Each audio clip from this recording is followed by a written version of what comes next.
তো আইটিআই ঠাকুর দেখার পর এবার চলে গেলাম সোজা রথতলার ঠাকুর দেখতে। আর ঠাকুর দেখতে গিয়ে দেখছি ঠাকুর তো দেখতে পাচ্ছি না, লম্বা একটা লাইন দেখতে পেয়েছি। তো কী আর করার, লাইনে দাঁড়িয়ে পড়লাম। আর তারপর ফাইনালি এই যে দৃশ্যটা আমার চোখের সামনে আসলো, অসাধারণ একটা প্যান্ডেল করেছে। মনে হয় সত্যনারায়ণ মন্দির বা যাই হোক এরকম কিছু লেখা ছিল।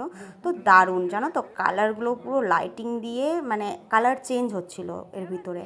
আর প্যান্ডেলের ভিতরের কারুকার্য তো মানে কিছু বলার মতো না, অসাধারণ করেছে। তো সব কিছুই দেখছিলাম, কিন্তু প্রচণ্ড ভিড় ছিল আর বিশাল গরম লাগছিল, এত ভিড় যে যাওয়া মানে খুব মুশকিল হয়ে যাচ্ছিল। আর প্যান্ডেলের ভিতরের কাজগুলো দেখো, মানে প্রতিটা কাজ খুব নিখুঁতভাবে সুন্দরভাবে করেছে। আর মার মুখটা তো মানে কিছু বলার নেই, অসাধারণ অসাধারণ, খুব সুন্দর হয়েছে ঠাকুরটা, আমার তো খুব ভালো লেগেছে। তো তারপরে আর বেশিক্ষণ গরমে দাঁড়াতে না পেরে বেরিয়ে আসলাম। আর বাইরে দেখো এরকম মেলা বসেছে, খুব সুন্দর, নাগরদোলা তারপর সব রকম কিছুই ছিল।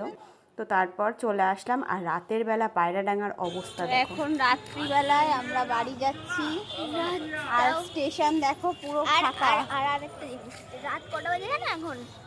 11টা। হ্যাঁ মানে 10টা না 9টা না, ঠাকুর দেখে আসছি রাত 11টায়।